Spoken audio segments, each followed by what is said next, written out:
ജയിലറ ഞങ്ങൾക്ക് പുത്തിരിയല്ല. എന്തുകൊണ്ടെന്നാൽ കുടുംബത്തിൽ നിന്നും ഞങ്ങൾ പുറത്തിറങ്ങിയത് AC റൂം കിട്ടുമെന്നോ പട്ടുമെത്ത കിട്ടുമെന്നോ പ്രതീക്ഷിച്ചിട്ടല്ല.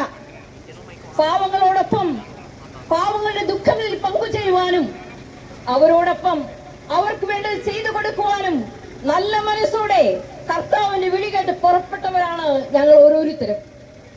അതിനേക്കാൾ വളരെ വിഷമമായിട്ട് ഞങ്ങൾക്ക് തോന്നുന്നത്, ഞങ്ങൾ ഇത്രമാത്രം ഈ സേവനം ചെയ്ത് പാവപ്പെട്ട മക്കളോട് ഒത്തുചേർന്ന് നിന്നിട്ട് പോലും ഞങ്ങൾക്ക് തുണ നൽകുവാൻ ആരുമില്ലാതെ പോയല്ലോ.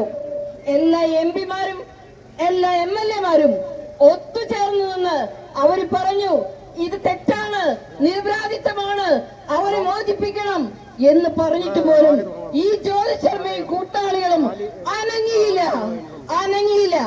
അവരെ കൊണ്ടുവന്ന് ജനത്തിന് മുമ്പിൽ മാപ്പ് പറയിപ്പിച്ചില്ലെങ്കിൽ തീർച്ചയായും ഇത് പൊറുക്കാത്ത തെറ്റാണെന്ന് ഏറ്റുപറയുകയാണ്. നമ്മൾ ഒരിക്കലും ഇതുപോലെ പെരുമാറരുത്.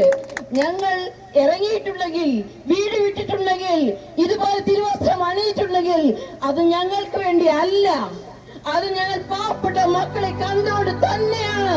അത് നിങ്ങൾ മനസ്സിലാക്കിയേ തീരൂ.